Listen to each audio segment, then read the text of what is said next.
இன்னைக்கு காலையில் Abu Dhabi climate எப்படி இருந்தது தெரியுங்களா?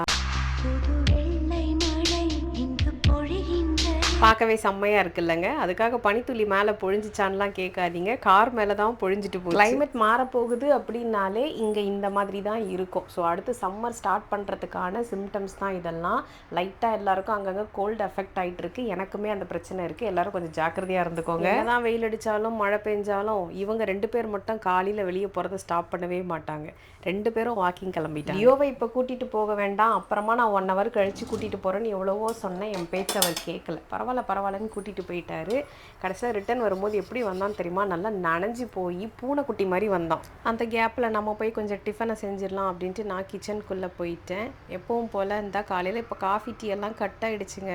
இந்த மார்னிங் இந்த தண்ணி தான் குடிக்கிறது. நான் எனக்காக பிளேட்டிங் பண்ணிகிட்டு இருந்தேன்.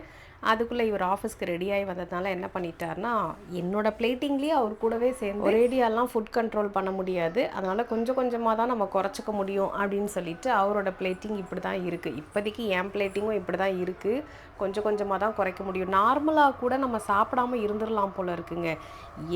எப்படா இந்த வெயிட் லாஸு டயட்டுன்னு நம்ம போகிறோமோ அப்போ தான் பயங்கரமாக பசிக்குது.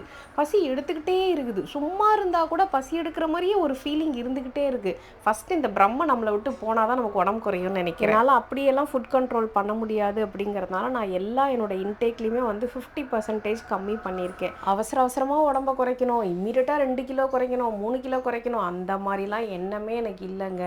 Slow steady wins the race. நான் நிறுத்தி நிதானமாக பொறுமையாகவே போய்க்கிறேன். அடிக்கடி பசிக்கிறதுனால அடிக்கடி கோவம் வருது. யாராவது உண்மையிலே டயட் ஃபாலோ பண்ணுறவங்க இருந்தீங்கன்னா எனக்கு சொல்லுங்கள். இந்த 3 வேளை நம்ம சாப்பிட்றது போக நடுவில் பசி எடுத்துச்சுன்னா இந்த நடுவில் என்ன சாப்பிட்டு அந்த கேப்பை ஃபில் பண்ணுறதுன்னு எனக்கு தெரியல. கொஞ்சம் யாராவது தெரிஞ்சவங்க இருந்தால் சொல்லுங்கள்.